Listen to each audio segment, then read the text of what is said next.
develop some new methods and make up some study materials and things like that. Will you teach your children Esperanto? That's a good question. Definitely, it'll definitely be one of the languages I teach. Okay, I already have to teach them English and Russian. That's for sure. Because, I mean, just to communicate with my family in Russia, they'll need that. And, you know, English, I don't know if where I'm gonna raise my children, maybe here.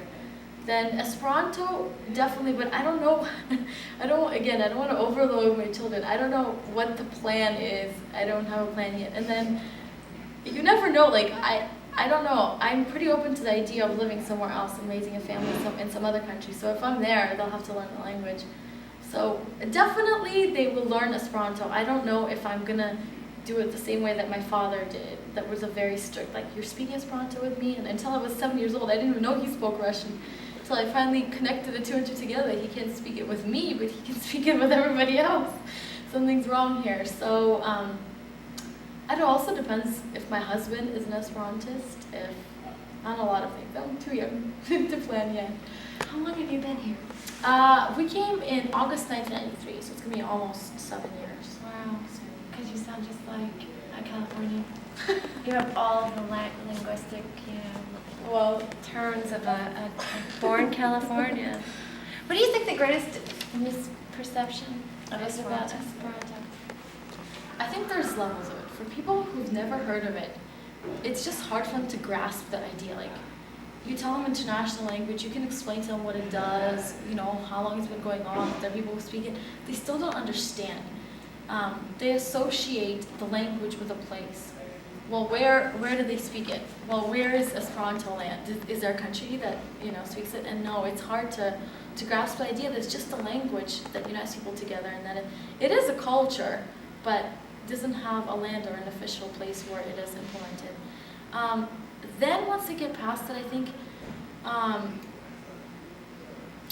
just lost tracks on my thought.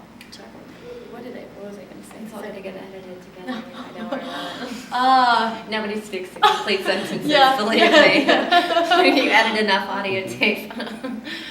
Well, then they don't understand that it's so easy to learn. Yes, that's what I was going to say. That they don't think it's anything practical. Again, what can I get out of this? This is why people learn English or French, because they can travel, they can, you know, conduct business, so on. For here is they don't understand, but then I laugh in their face. I'm so mean. I laugh. I'm like, okay, I came to this country because of it. I am getting paid to study in school because of it. Well, partly a scholarship.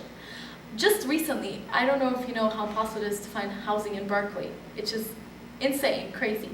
I have housing through an Esperantist who rents me the place. I mean, I have so many practical benefits that it's over the top. So personally, I can explain it to them. And also, I think I have a different view on Esperanto because I've been speaking it for so long and from birth, and it's in my family. And then for them to say, oh, it's not a culture, it's just a language, is ridiculous. Because obviously for me it is, and you know. But there's so many misconceptions. Also, one of the ones that is not a misconception really, but once people start learning it, they get into this ideology. I mean, it is connected with pacifism, I suppose. And, you know, you have to respect other nationalities and cultures in order to be in this language, because you're opening yourself up to communicating with them. But me personally, I don't want everybody to speak Esperanto, ever. I don't think it should be taught in schools mandatory. I like it that when I meet the people, I know that they've taken the effort to find the books, to learn it, to, you know, and that's the beauty of it, that you really meet the people that want it. Not the people who were made, you know, to study the language and then, you know, don't really know it and just use it for as some side entrepreneurial thing, or I don't know.